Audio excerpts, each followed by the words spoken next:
మీ ఎలాంటి వ్యాపార ప్రకటనలకైనా వెంటనే మా ఛానల్ సంప్రదించండి. అందరికి నమస్కారం. నేను శిరీష. ఈరోజు మనతో పాటు ఉన్నారు ప్రముఖ ఆధ్యాత్మికవేత్త శ్రీ శ్రీ నిత్య విద్యానంద భారతి స్వామి గారు. గురుగారు ఈ రోజు పాచికల ద్వారా గవ్వల ద్వారా జనవరి మాసం అంటే 2026 జనవరి మాసంలో మిథున రాశి వారికి ఎలా ఉండబోతుందో తెలియజేస్తారు. అంతకంటే ముందుగా మీరు ఒకవేళ మీకు ఎలాంటి సమస్యలు ఉన్నా మీ మిథున రాశి అయితే కమెంట్ రూపంలో తెలియజేస్తే నెక్స్ట్ కార్యక్రమంలో గురుగారు మీకున్న సమస్య గురించి మాట్లాడతారు. అంతకంటే ముందు మీరు మా ఛానల్ ని సబ్స్క్రైబ్ చేసుకుంటే గురుగారు గాని మేము కానీ పెట్టే ప్రతి పోస్ట్ మీకు అందుతుంది. సో ఫస్ట్ ఆఫ్ ఆల్ గురుగారితో మాట్లాడదాం. గురుగారు నమస్కారం అండి. నమస్కారం. గురుగారు, ముఖ్యంగా 2026 స్టార్ట్ అయిపోయింది, జనవరి మాసం కూడా వచ్చేసింది. సో ప్రతి ఒక్కరికి ఉంటుంది మా రాశి పట్ల ఎలా ఉంటుంది, మాసం ఎలా జరుగుతుంది, ఏంటి అని చెప్పి. సో ముఖ్యంగా చూసుకుంటే మిథున రాశి వారికి ఎలా ఉంటుందంటారు, ఎలాంటి జాగ్రత్తలు తీసుకుంటారంటారు తెలియజేయండి గురుగారు. తప్పనిసరిగా తల్లి. ముందుగా ప్రేక్షక మహాశయులందరికీ కూడా మా యొక్క శుభాశీస్సులు. మిథున రాశి వారికి గత సంవత్సరంన్నర 2 సంవత్సరాల నుంచి పరిస్థితులన్నీ తారుమారుగానే ఉన్నాయి. ముఖ్యంగా కుటుంబములో కుటుంబ సభ్యుల మధ్య ఆస్తి తగాదాలు. రెండవది, ఎవరికైనా వీళ్ళు డబ్బులు ఇస్తే తిరిగి రాకపోవడం. మూడవది, వ్యాపారం పెట్టి తీసేయడం. నాలుగవది, కొత్తగా వివాహం అయితే ఏదో ఒక సమస్య, లేకపోతే గతం నుంచి ఉన్నటువంటి దాంట్లో భార్యలోనో సమస్య, భర్తలోనో సమస్య, కుటుంబంలో ఏదో ఒక రకమైనటువంటి వైరాగ్యంతో కూడుకున్నటువంటి స్థితిగతులు కనపడతా ఉన్నాయి. వీటన్నింటి నుంచి 2026 సంవత్సరంలో మనం ఎలాగో తెలుసుకోబోతూ ఉంటాం. కానీ ఈ జనవరి మాసంలో ఎలా ఉందో మనం తెలుసుకుందాం. మిథున రాశి వారు, మిథున రాశి వారికి ఈ జనవరి మాసంలో కాలసర్ప యోగం అనేటువంటిది ఇక్కడ తగులుతుంది. అంటే సర్పానుగ్రహం అనేటువంటిది ఇలా కానీ ఉంటే కాస్త గతం కంటే పరిస్థితులు మంచిగా ఉంటాయని చెబుతాం. అందుకని జనవరి మాసంలో వీరికి కాలసర్ప యోగం అనేటువంటిది వస్తుంది ఇక్కడ. కాబట్టి దానికి సంబంధించినటువంటి విధానంగానే వీరి జీవన విధానం అనేటువంటిది పెరుగుతుంటుంది. అంటే ముఖ్యంగా మిథున రాశి వారికి 2026 జనవరి మాసంలో శత్రువులను కొని తెచ్చుకుంటున్నారు. గురుగారు, ముఖ్యంగా మరి మిథున రాశి అంటే స్త్రీలు ఉంటారు, పురుషులు ఉంటారు. స్త్రీలకు ఎలా ఉందంటారు, పురుషులకు ఎలా ఉంది? తప్పనిసరిగా తల్లి.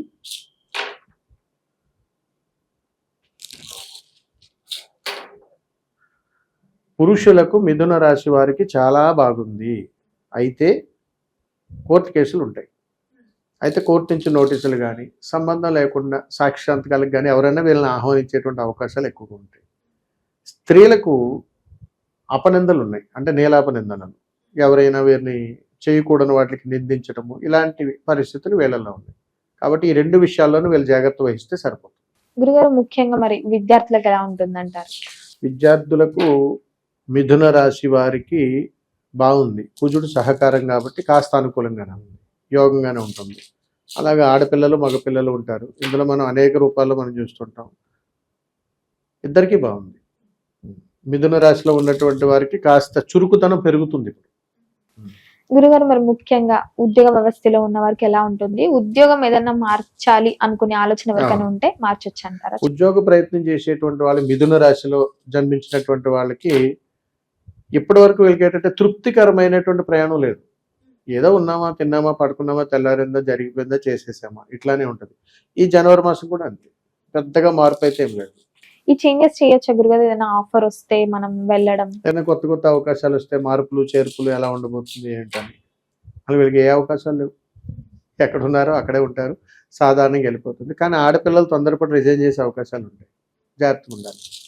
గురుగారు, ముఖ్యంగా వివాహ యోగం ఉందంటారా? అంటే గత సంవత్సరం నుంచి ఎవరైతే ప్రయత్నిస్తున్నారో వివాహాలు జరగట్లేదని, సో వారికి వివాహ యోగం ఉందంటారా? ఒకవేళ వివాహ యోగం తక్కువ ఉంటే ఏదైనా రెమెడీస్ చెప్పండి. తప్పనిసరిగా కళ్యాణ యోగాలు బలంగా ఉన్నాయి, పరిహారాలు అక్కర్లేదు.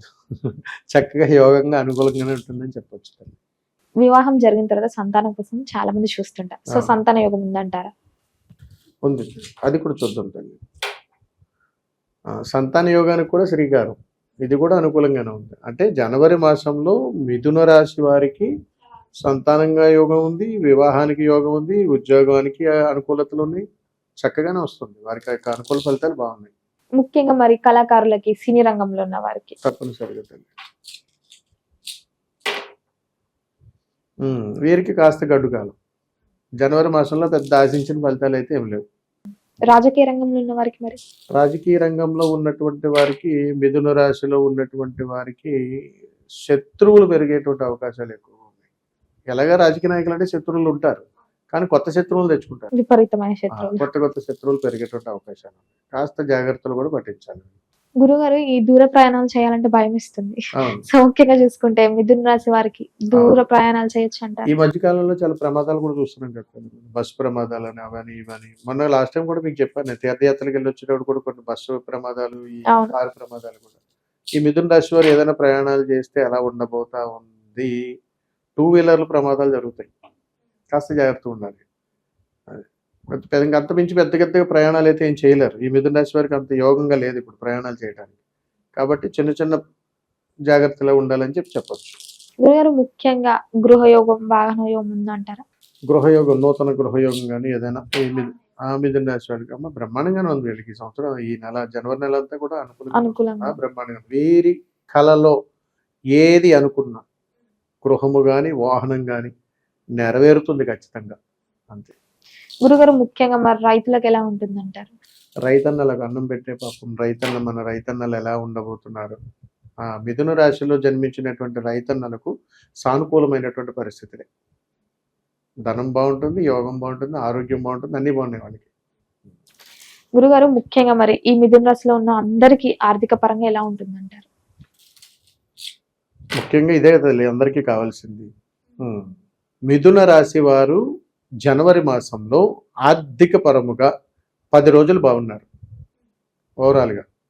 అంటే ఈ రోజు బాగుండి రేపు బాగోకపోయినా ఇంకోలా ఉన్నా ఓవరాల్గా 10 రోజులు ఆర్థిక పరంగా వీళ్ళకి రావాల్సినవి కానీ ఇవ్వాల్సినవి కానీ ప్రశాంతత గడుపుతున్నారు.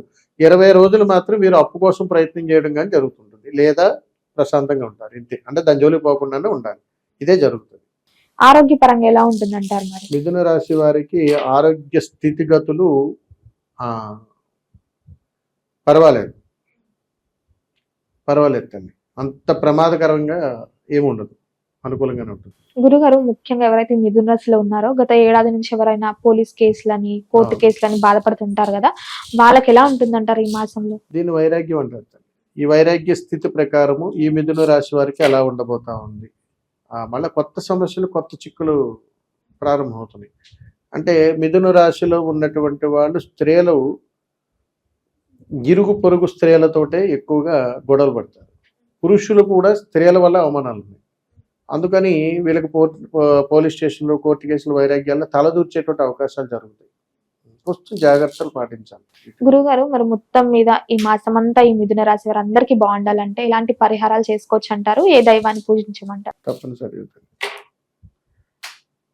వీరికి మిథున రాశి వారికి జనవరి మాసం పొంచి ఉన్నటువంటి ఉపద్రవాల నుంచి బయటపడాలి అని అంటే ఏం చేస్తే బాగుంటుందంటే, ఈ మిథున రాశి వారు కాలసర్ప యోగం అని చెప్పేసి మీకు ఇందాక వివరించాను. అలాంటి యోగానికి సంబంధించినటువంటి కాస్త అనుకూలమైనటువంటి ఫలితాల కోసం వీరికి దగ్గరలో ఉన్నటువంటి ఏ శివాలయమైనా పర్వాలేదు, అక్కడ రావి చెట్టు దగ్గర కానీ, వేప చెట్టు దగ్గర కానీ, మర్రి చెట్టు దగ్గర కానీ, ఎక్కడైనా కానీ నాగశిలలు కానీ ప్రతిష్ఠ చేసి ఉంటే అక్కడికి వెళ్ళి వీరు 9 ప్రదక్షిణలు చేసి ఒక దీపం పెడితే చాలు. అలాంటి చక్కటి యోగకరమైనటువంటి అనుగ్రహం ఈ మిథున రాశి వారికి ఉంది. మరొక్కసారి తెలియజేస్తున్నాను, నేను ఇబ్బందులు మాత్రమే మీకు తెలియజేస్తున్నాను, మంచి మీకు ఎలాగా తెలుసు. ఇబ్బందులు ఎందుకు తెలియజేస్తానంటే, రాబోతున్నటువంటి ఉపద్రవాలు, ఏదైతే ప్రమాదం జరగబోతా ఉందో అది ముందుగానే మనం హెచ్చరించడం ద్వారా దాన్ని మనం ఆపిన వాళ్ళం అవుతాం. అందుకని తద్వారా చేసుకునేటువంటి పరిష్కార మార్గాలు ఈ ప్రకృతి వరంగా మనకు ప్రసాదించింది కాబట్టి మనము సాహస సిద్ధంగా తెలుసుకునేటువంటి ఈ ధర్మం ద్వారా చక్కగా బయటపడవచ్చు. అందుకని చింతించాల్సిన అవసరం లేదు. గురుగారు, మొత్తం మీద ఈ జనవరి మాసంలో మిథున రాశి వారికి ఎలా ఉండబోతుంది, ఎలాంటి జాగ్రత్తలు తీసుకోవాలో తెలియజేసినందుకు ధన్యవాదాలండి. శుభం తల్లి, నమస్కారం.